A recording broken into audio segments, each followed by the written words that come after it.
Okay, I have closed the window. There was a bit of a sound in the previous podcast. I apologize, but I'm not going to re-record it, so I hope you can live with it.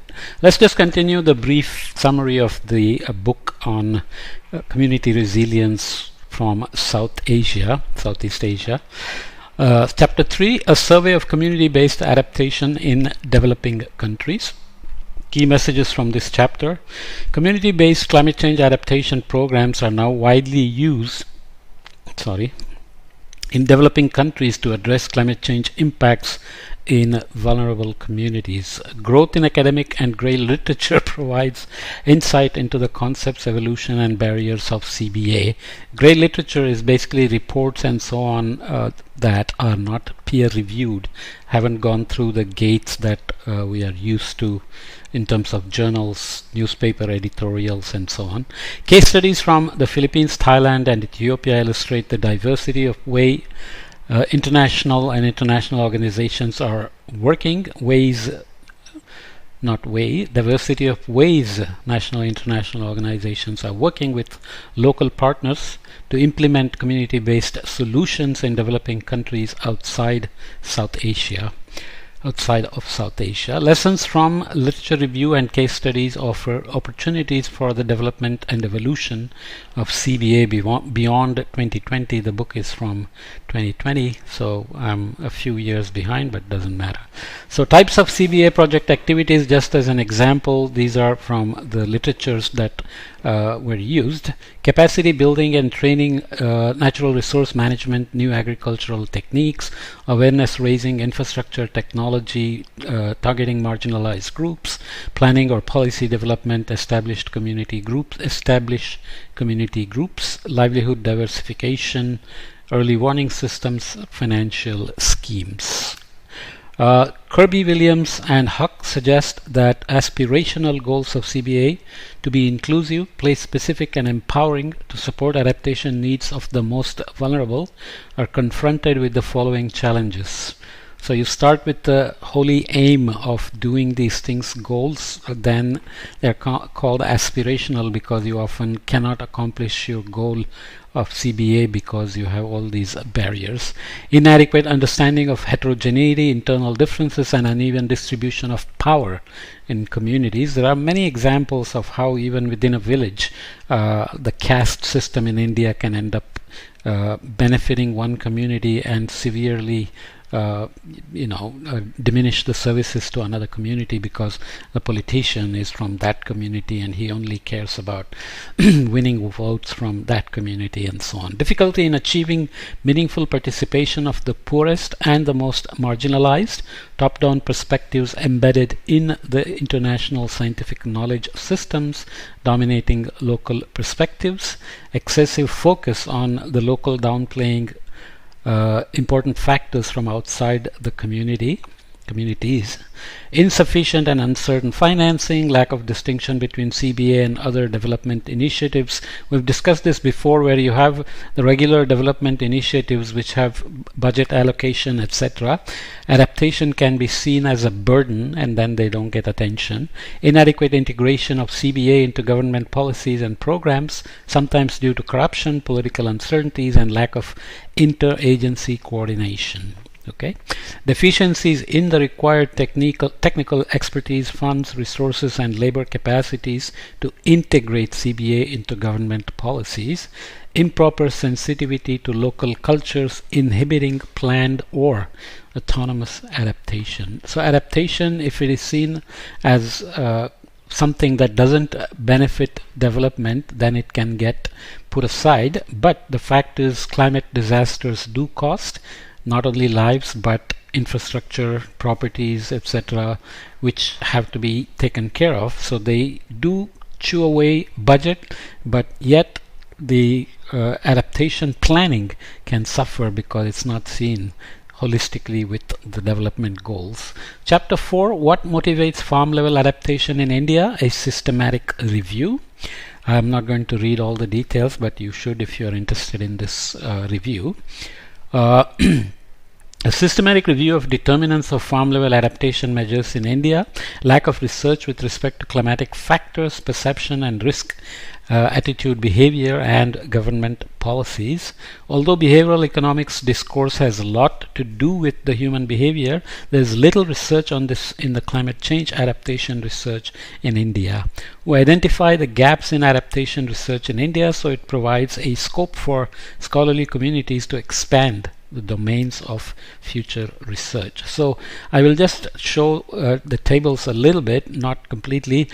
Adaptation, and especially when you ask farmers or to change their cropping patterns or watering patterns, crop choices, etc., they always resist because they are used to certain things over time, and they may be seeing changes in temperature, rainfall, etc., but they often take the wait and see attitude, or they think this will go away, this is only temporary. So the mental models of farmers is not always very easy to figure out. For example, even if one farmer succeeds in using agroforestry as a resilient agriculture method to deal with uncertainties in rainfall, the farmer sitting right next to that farmer may just take a wait and see attitude, saying that farmer will eventually return to the old ways anyways. So these are hard issues to deal with. So I won't read the author and the year, but you can look at the study locations and some major findings. Meghalaya, large percentage of households undertake medium level adaptation, i.e.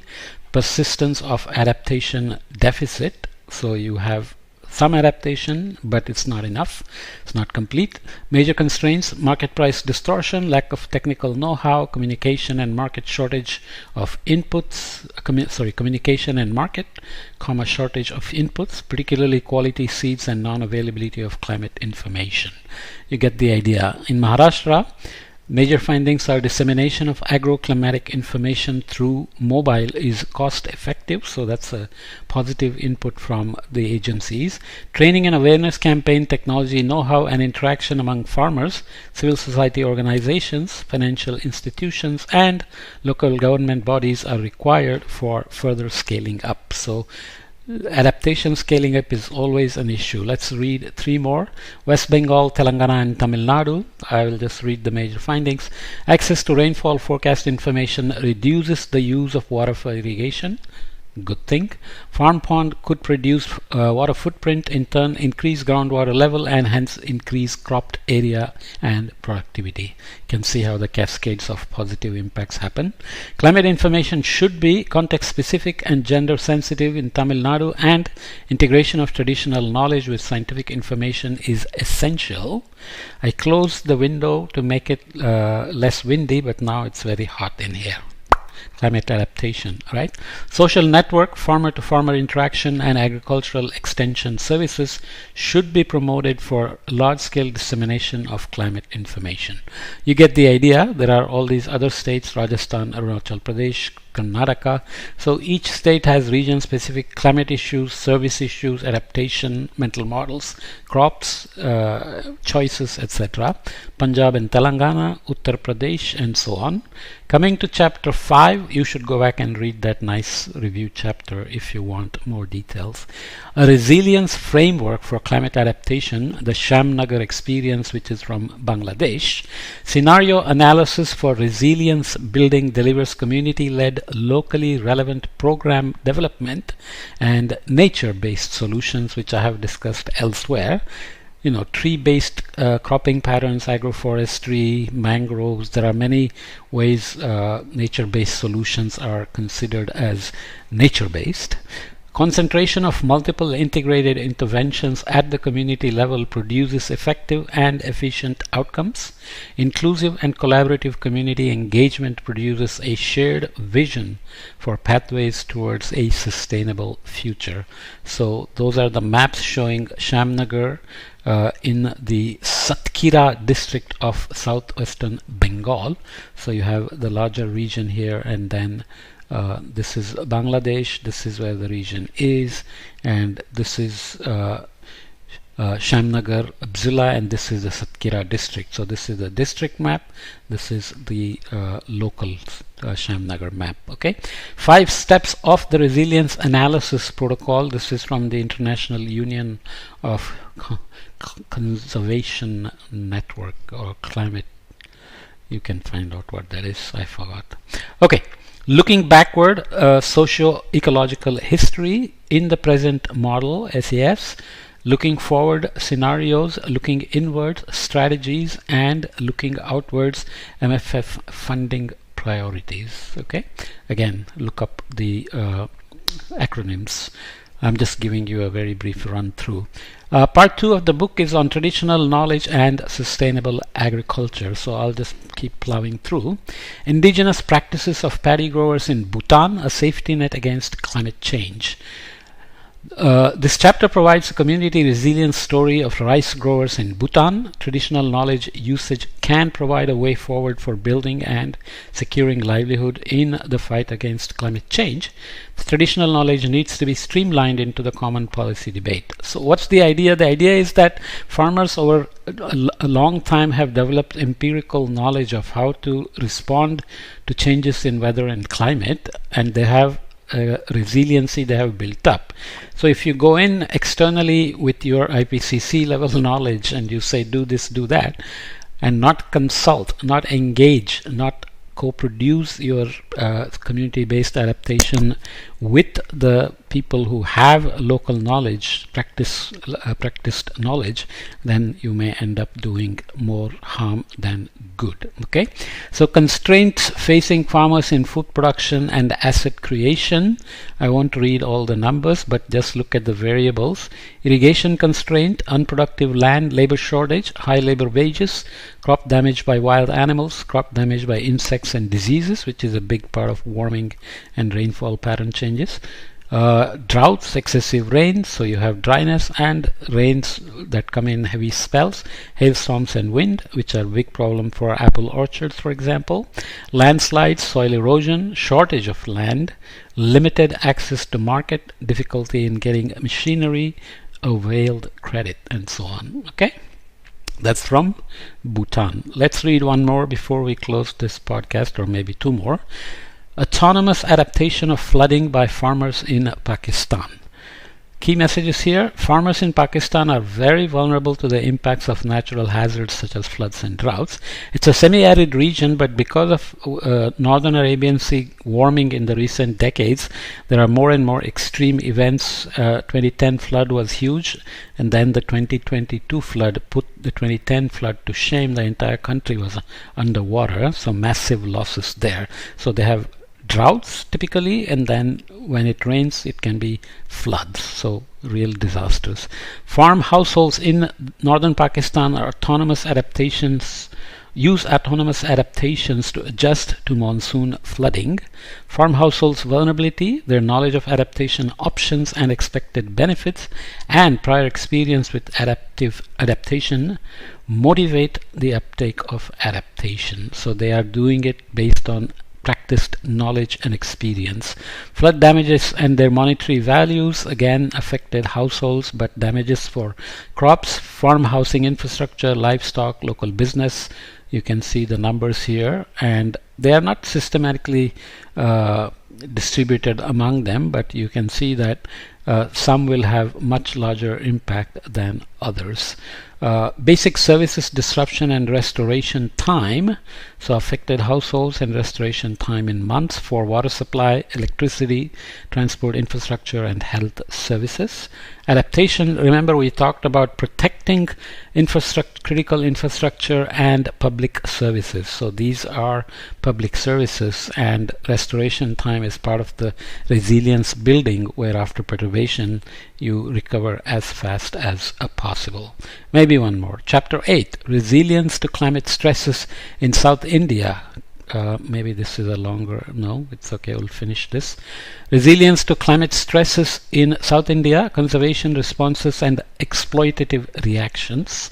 Key messages: state patronage and collective action ensure sustainable management of post-disaster agro-ecosystems.